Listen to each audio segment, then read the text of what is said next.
My name is JC Sylvie, and welcome to the Loudoun Impact Podcast. We interview purpose-driven leaders right here in Loudoun County, Virginia. Super excited to welcome my next guest, Sharon Virts. We are in her home today at Selma. Absolutely incredible property. Sharon, thanks for hosting us today. Well, thank you for coming out and doing this. I mean, I'm really just sort of honored that you guys asked me to join your podcast today. So this is good. A little bit of a background on Sharon, and feel free to jump in. But sure. Long-time Loudoun resident, born and raised. Went to Loudoun County High School. Luckett's Elementary. Don't forget Luckett's Elementary School. Leesburg Middle School. then Loudoun County High. UVA grad. Founded a small business in the beginning, which turned out to be a very large business. Yeah, it took me 25 years to do that. So, I'm persistent if I'm anything. Very impressive. FCI Federal, yes. FCI Federal, we'll get into that a little bit later. And then renovated this incredible property, again, an historic property here in Leesburg. Labor of love in some ways. Really excited about talking about that. But most recently, you're a published author, and we're going to be talking about your first book, which I assume you're going to be writing more. It seems like you've caught the bug. Yeah, I did. As a matter of fact, the final manuscript goes to the publisher Monday, which is March 1st, of book number 2. Oh my gosh. Which has been in works for about a year now. And then I'm starting on book number 3. I've already got the research underway. So it's a thing. I think it's going to be a thing anyway. So, Sharon, you're busy. You're a busy You know woman. what? You have to be. Yeah. You've got enough time to rest when you're in your grave is what my grandmother used to say. So that's good. Yeah. Let's go back to the beginning. Loudoun County resident. I mean, Virts family, a very prominent name here in Loudoun County. Went to Loudoun County High School, like I mentioned, just like my son who's shooting the video right here went to as well. Love LCS. What was it like growing up in the Virts family as a kid, and how do you think that influenced you as a person and as a businesswoman and as an author? I think it had a lot of influence. I grew up probably 2-3 miles from here. Mm-hmm. We were sort of I wouldn't say we were impoverished, but we were certainly humble and modest in our upbringing. The house I grew up in had a dirt floor in the back, so it was a different kind of upbringing. But back then, this county wasn't as developed and as big as it is now. Right. I think the Beltway was being built when I was, a kid, and you could count how many cars you'd pass on Route 15 driving from Luckett's to Leesburg. Yeah. We'd go to the grocery store. My brother and I would try to guess which color the next car would be, and we could go like 4 minutes without seeing a car. Can you imagine that today? No. I can't. But it was different. I love Loudoun County. I'm glad to see the growth because I think it's done a lot for our opportunities for our people like me. So it's been wonderful. It had a huge impact. Growing up humble and making sure that you pushed your way through and did the right things, made right choices and some poor choices, and we all do. Build a business. You came out of University of Virginia with a degree in business or no? English, I studied systems and computer science, and I am horrible at computer science and anything technical. So I went into marketing and business development. I actually was an intern through the last year of high school and through college at the Department of Housing and Urban Development. And then I went to work after school for a systems integrator government contracting firm and doing proposal development, marketing, business development, that kind of stuff. Yep. And started my own business when I was 29 in the basement of my house here in Loudoun County. Yeah. And, built it. Just because of your internship. You just ran with that. Well, you know what? You're presented with opportunities based on the choices you make or the experience you have. Yeah. And so I was offered a job in a government contracting firm because I probably couldn't get a job anyplace else. I was not very good at what I did, and ended up staying with them. And I was at Computer Sciences Corporation for 4 years, and was in business development there. And then I worked for a publishing company for 2 years, I think, in New York. Yeah. And then started my own company. That's a tough business to get into as a woman, right? Government contracting, yes, it is. It is. Especially back then. So what were some of those challenges? Oh, gosh. A lot. Well, first off, when you walk into a conference room or a boardroom, they'd ask you to get the coffee for them. Yeah. You had that. And there were very few of us. So, the Me Too movement, certainly would have had a lot of fun back then. Yeah. But, you just get tough. Yeah. You have to be smarter. You have to work harder. You have to have tough skin. And just keep at it. And that's what I did, right? So you grew that company from just you in your basement, and at the end of the where was it? Well, there was a couple little setbacks. We almost went bankrupt in 2001. 9/11. We talked about that, and the bubble burst on the economy back then. Yeah. And so I had to close my offices and move back to my basement, and spent a couple of years sort of digging out, regrouping, and reinventing the company and myself.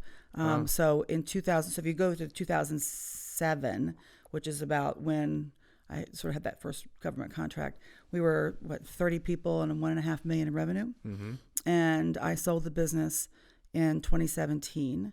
And with our subcontractors, we were 5,000 employees, and $250 million in business. So not bad. Amazing. Yeah. Not bad. You're right. Not bad. Yeah. But I'm done with it. I don't ever want to do it again. Okay. Oh, really? Yeah. No, you could not pay me to get back into government contracting. No, I'm having too much fun doing what I'm doing now. No. Let's talk about this house. This house. And it's not quite a house, right? It is a house. It's Selma. It's cozy. It's it's warm. What are these ceilings? 15-foot ceilings? 14. Yeah. Yeah. But you've done an incredible job. So thank is you. it Selma Mansion? Is that how it's referred to? Or That's what we Selma refer. State? Well, Okay. I guess it was the old manor home for the Selma plantation, Right. 1,000 years ago, Right. Or Selma Farm. I think it may have been referred Okay. to at some point too. But I guess somebody in the press, dubbed it Selma Mansion. It's stuck. I don't think we did, but it was called that when we sort of bought it. Huh. It was the old dilapidated mansion on the hill. Sure. So yeah. But yeah, I love this place. The story about this is incredible. I saw this on Facebook.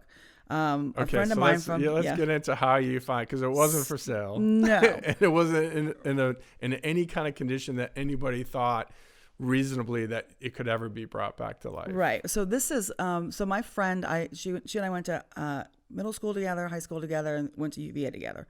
Name's Danette Clemens, and Danette, I'm giving you a shout out just because I like you. She posted on her Facebook page this picture, this old white dilapidated mansion, and underneath of it, she says, "Can you name this house? Or do you know what house this is?" And I looked at it and I said, "It's familiar, but I don't know." And then somebody else commented that it was Selma, and I said, "You have got to be kidding me." Because I grew up not far from here. I knew it from school. I knew from the girls that grew up here. Benji Epperson was across the street, and her sister Enid. I went to high school with them, so I knew the house. Yeah. I couldn't believe. I was sick. I couldn't believe it. It was January of 2017. I'm sorry, 2016, and I was sick to my stomach. And so for 2-3 days, I sort of wrestled with this whole thing. So I called a friend of mine, Gwen Pangle, who is our local realtor. Everybody knows Gwenny. And I said, "I want to buy that house." And she said, "It's not for sale." Yeah. And I said, "Well, find out who owns it, and I want to talk to him." Yeah. And she said, "I know who owns it, and he's never going to sell it." And I said, "Well, you get him in a room with me, and we'll see how that works out for him." So then I told Scott, my husband. I said, "I want to buy this house," and he said, "What house?" And then I showed him. He says, "Are you high? Yeah. You wanna buy what? What?" Yeah. And so, long story short, Gwen finds the owner. He lives in Germany. He's Dutch. He lives in Germany, and he was on his way to Chicago and stopped here. Either he was going to come here, or I was going to go there. My mind was made up. I was buying the house, and as Gwen predicted, he said he wasn't going to sell it. It wasn't for sale, and blah blah blah blah blah. And we said okay. And so I made him an offer he couldn't refuse. Yeah. And we liked how that worked out. Why did you want to buy this property? It spoke to me. I don't know what it is. You guys can call me all sorts of, crazy, names or something, in terms of, she's whacked or she's got something, she's still listening to a inside wall. But said, I walked into this house. My husband and I came out here after that big snowstorm we had January of 16, 3-foot snow. And it was maybe about a week later. And the car got stuck. So we walked. And I kept saying, it's just over here. We walked like a mile and a half in the snow. They were ready to kill me. He and my son, they were ready to kill me. And we came into the house. We had permission from the owner. We came into the house, and it just spoke to me. I didn't see the vines. I didn't see the water damage. I didn't see the falling in ceilings. I didn't see any of it. I saw this. I saw what it could be, and it spoke to me. It was crying. It was sad. It had this, it just spoke to me, and it says, we can do this, right? And so Scott and I made a deal that if it was structurally sound, then we could purchase it. So I called Ed D'Onofrio over at D'Onofrio Associates and told him to make sure that it was structurally sound. Yep. You got the right guy. We'll give another shout out to Ed. Yeah, right. I said, Ed, make sure that it's structurally sound. He's like, I'm like, wink, wink. And when we were leaving after the property inspection, or we walked through, I said to Scott, it's going to be okay. Just a little wire brushing and some paint. It won't take long. But that day when we closed in March of 16, I told my husband, I said, we'll be in by the summer of 17. He said, there's no way. I said, oh, you watch. We will be in here by the summer of 17. And so I gave him the date of July. I think it was July 1st. I said we'd be in by July 1st. We moved in July 19th. Now, mind you, we only had half a kitchen. I was going to say, what was it like when you moved in? Because it wasn't a mess. Right? No. Yeah. I mean, the side where our bedroom is, there was the open wall, and it was straight to the outside because they ripped the porch off, and the tarps were like blowing in the wind at night, and it was, it was a little dusty, and it was a little rough. But if we weren't here, those workers never would have finished. They would have been here for another 2 years. I mean, this was a lifetime job for some of these folks. Because you just came in and you ran it like a project. You would have. I ran it like a project. I have business. I have. I actually gave a presentation to the Rotary Club recently, maybe a year ago, and I showed them one of the what do you call those things? Gantt charts. I used the project planning charts. I used. And I had every work team, every crew we had here color-coded. There were 12 crews at any given time doing all different things. And I had this whole, just like I run a project, like I run a company business stuff, this whole chart of who was supposed to be where, what their metrics were. Yeah. And I didn't know anything about construction, right? Nothing. Right. So I'm watching these guys scrape all this paint, and I'm going, it's taking them forever. There's something not right here. So I get on the internet and I pull up how many square feet of paint can one scrape in an hour. And so I basically established benchmarks for everything, right? And I would go and measure how many at night. How many did this guy scrape today? He's not working fast enough. And so I'm like, you need to get with it, because this is not working for me. That's good, Sharon. But that's how I did it, and I was here every day. Yeah. And it's we'll shoot some video and show it for those of you watching on video. It's just an incredible property, and we're in is this the front parlor? This is the drawing room. The drawing room. Right. Okay. Yeah, and it's if you look, you can't really see it, but I'm sure you guys will get video for we'll get some viewers video. later. Yeah. The ceiling. What's interesting about this room is that the ceiling when we bought the place was flat. There was none of this ornamental plaster up there. And when we found the old drawing, believe it or not, the old architectural drawings were still in existence in Richmond, because the company's still in business that did the architectural work back in 1902 when the house was rebuilt. And this plaster work was on those drawings, but never installed. Whoa. So we said, how neat would this be? We had Ron Lehman, who's our plaster guy. He's great. Came in here and installed for the first time the original design for the ceiling. I thought that was kind of neat to do. Oh yeah, I can't wait to see more of it. Because just driving up here, Sharon, it's just really neat. Yeah. Let's love this house. So the house is plays a big part in the book. It does. And a lot of it's based on obviously this part of the country. It's a historical fiction, so we're not a book club, so maybe for those of us, well, I understand what a historical fiction book is, but explain that a little bit, and why do you think that's important? Well, it's interesting. My publicist Sandy says to me that it's actually more than a historical fiction. She calls it faction.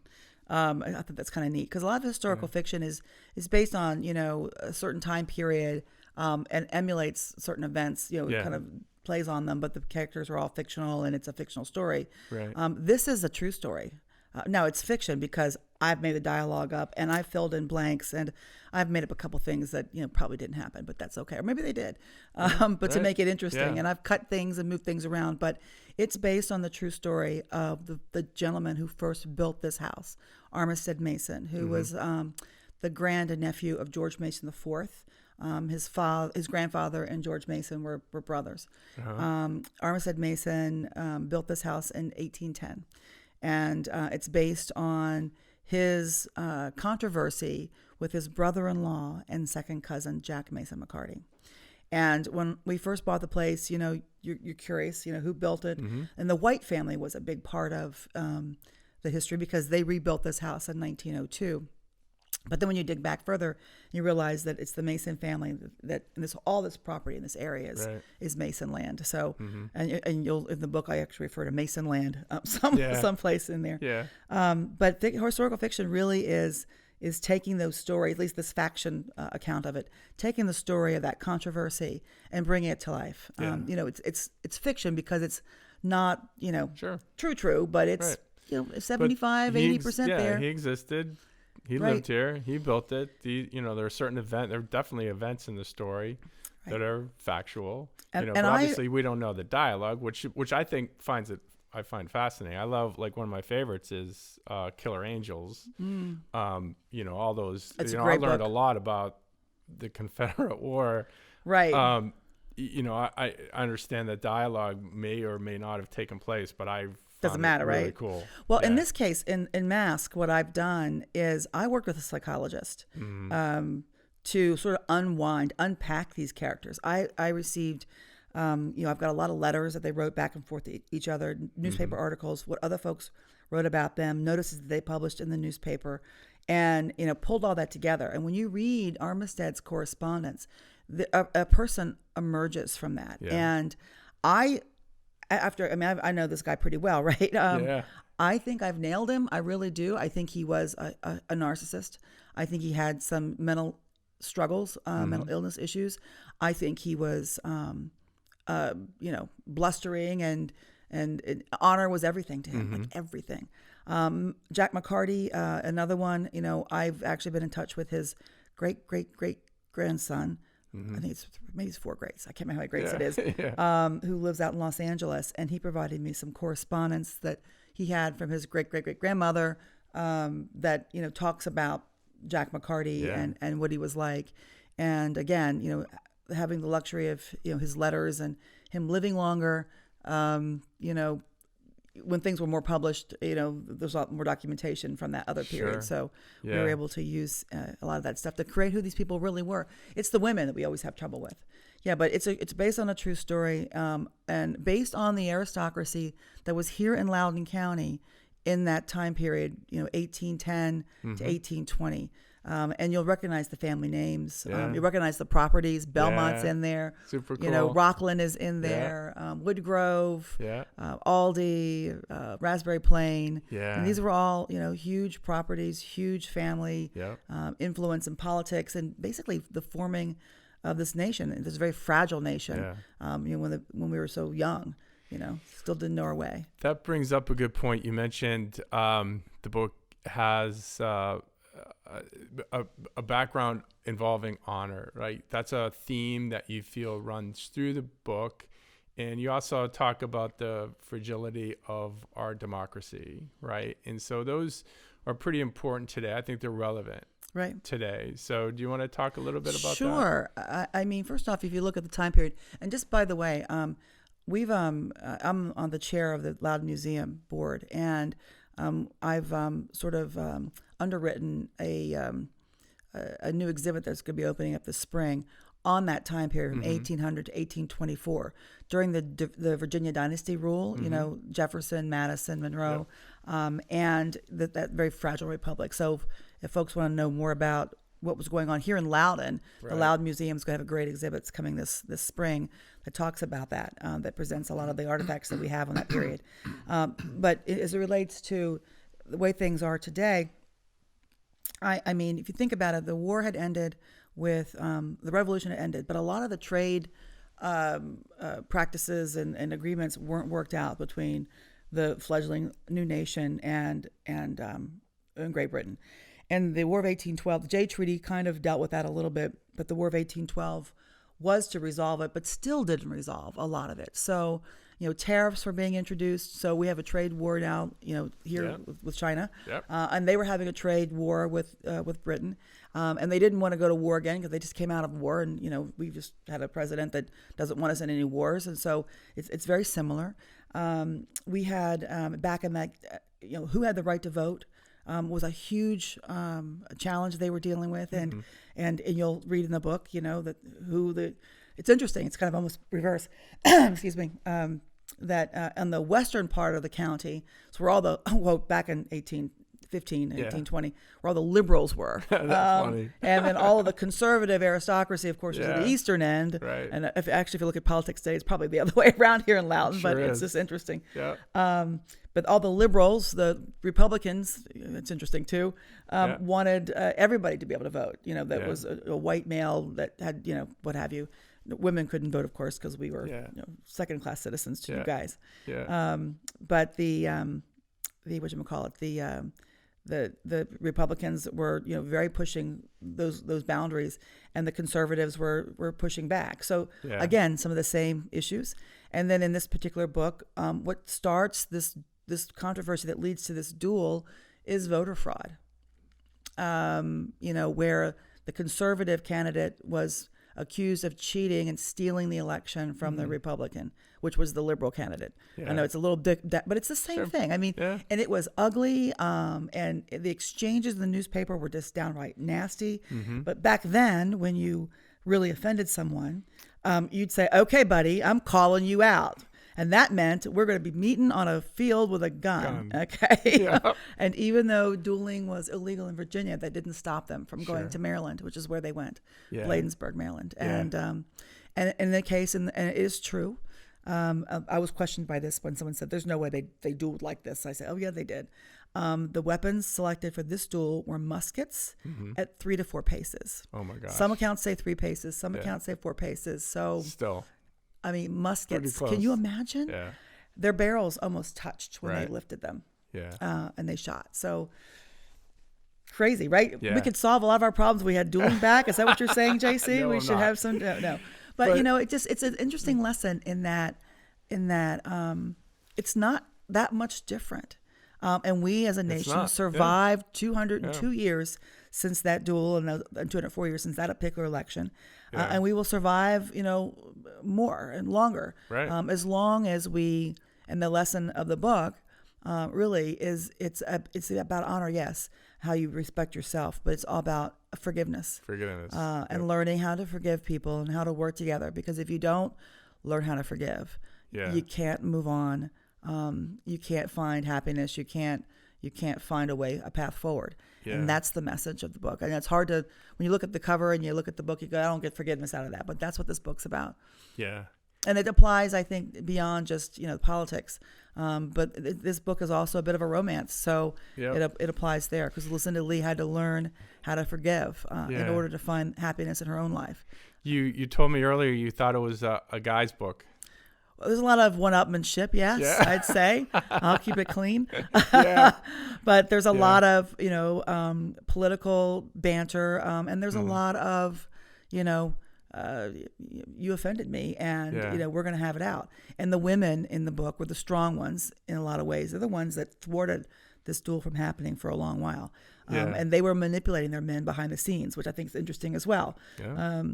Because they didn't have a voice, but the voice was the voice of those men that they had to deal with. Deal with, right? How are the sales going? You just publish like within a 2 weeks couple ago. of days, right? Yeah, So 2 our weeks release ago. date was the 9th, which is almost the 202nd anniversary of the duel. So, sales.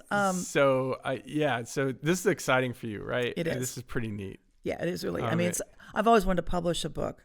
Although I did think the book was going to be about, how to build a business from your basement, kind of a thing. I didn't think really? it would. Yeah, I always thought it was going to be a book about, Is that a book you wanted to write, though? At one point I did. It's so boring now. There's no way. I just don't see me doing that. I can't. I've already forgot how to do it. No, I already forgot. This seems a lot more. This fun. is a lot more fun. But yeah, the sales. Okay, so I'm a CEO at heart, right? I know how to run a business. I have to have my, all my metrics and stuff. Yeah. And so there are no key performance indicators in this business. I'm very frustrated by it. You don't get sales results until like a month or two in arrears. How do you know which lever creates what? Yeah. It's the most frustrating, archaic business I've ever been in. So what you have to do is you have to look at what your rankings are on Amazon, because Amazon sells like 80% of all books in this country. And so this week on Amazon, I think in their Kindle store, we were the #1 bestseller in political fiction. We have hit #1 in three new release categories, which would be American historical romance. I never thought I'd see that. Political fiction, and in historical biographic fiction, which I didn't even know was a category. Or no, I'm sorry, it's biographic fiction, not historic. So we've hit 3 new release targets there. And for an entire day, we made Amazon's best sellers list in good old-fashioned literature and fiction. So that's pretty neat. Something's going on. I have no idea what the sales are because, no one can tell you anything. I'll find out in May. I'll let you know. But I think it's going well. The reviews have been fabulous. Amazon reviews are like 4.8 something out of 5 stars. Which I think is Goodreads really important, right? is 4.7 or 4.6.5 something. So yeah, it's really important. So really, what happens? You can do all those sales promotions and marketing and PR and all that good stuff, but unless you've got a book that people want to read and people like, then you won't sell anything. So I'm happy with the response, and I think folks in Loudoun are going to love it because they're going to recognize the places, right? They're going to know that, I know where that is. I've been there, I've been to Belmont Country Club because most of the big parties happen at Belmont. I'm just saying. Just saying. Right. And the courthouse, a lot of courthouse action, a lot of, fighting on the courthouse steps, and the bars and the taverns in downtown Leesburg. So it gets a lot of play. And that's one of the reasons I wanted to write it as well, is that, I love this county. I love the history of this county. And not all of our history is pretty. But I wanted to, sort of show people that live here that may not know it, how important this county seat was to what was happening in the country, and the people that lived here, what influence they had. I don't think we realize it. I mean, Armistead Mason was most likely going to be governor of Virginia had he not been shot. And Lord knows where he would have gone. Although my husband says that Armistead was so volatile, he probably would have self-destructed long before he got that opportunity. So who knows?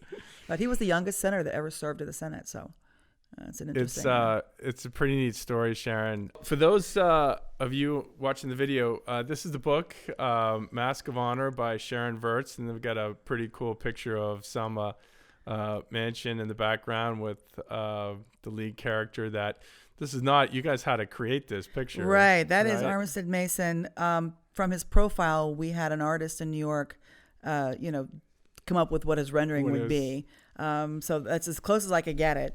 It's interesting. When I started the book, by the way, JC, I thought Armistead was the protagonist, but actually it ends up being Jack McCarty. But we'd already done all this work, and I said it's going to go the way it is because I'm not changing it at this point. Good for you. Yeah. So how can people support you, Sharon, and purchase the book? What's the best way to do any that? e-tailer, obviously Amazon, on Kindle, on regular book hardcover sales. Barnes & Noble, any local bookstore. I think Books A Million has it online as well. Here in Leesburg, they have it. You can get it anywhere you'd like. We don't really care. The audiobook, by the way, is fabulous. If you like audio, the guy that did it is Jonathan Todd Ross. You didn't get Matthew McConaughey? No, I wanted Matthew McConaughey, but he was busy. He's busy. Taken. Yeah. So Jonathan Todd Ross, though, I'll take Jonathan Todd Ross all day long. He did The Rifleman by Oliver North, yeah. and I heard his clip on that, and I was like, oh my gosh, I love him. Yeah. He does. It's like watching a movie, listening to him to do this. He does the voices, he acts it. It's fabulous. So if you're not a big reader, you can put it on in your car and listen to it. Jonathan Todd Ross does it, recorded books. Yeah. You can buy it on Audible, wherever you get your audiobooks. So it's great. Well, that's great. And I will give you also a shout out. I realize how important it is for reviews for the success of the book. So please, everybody out there that buys the book, please review it on Amazon. Give it a 5-star rating. 5 stars, baby. Of course. That's what I'd like, support Loudoun County history. Right. Sharon, thanks for having us. Thank you guys for coming. I really appreciate it. This is a lot of fun. All right, guys. Thank you so much, JC. Thanks for watching, and we'll see you guys next time.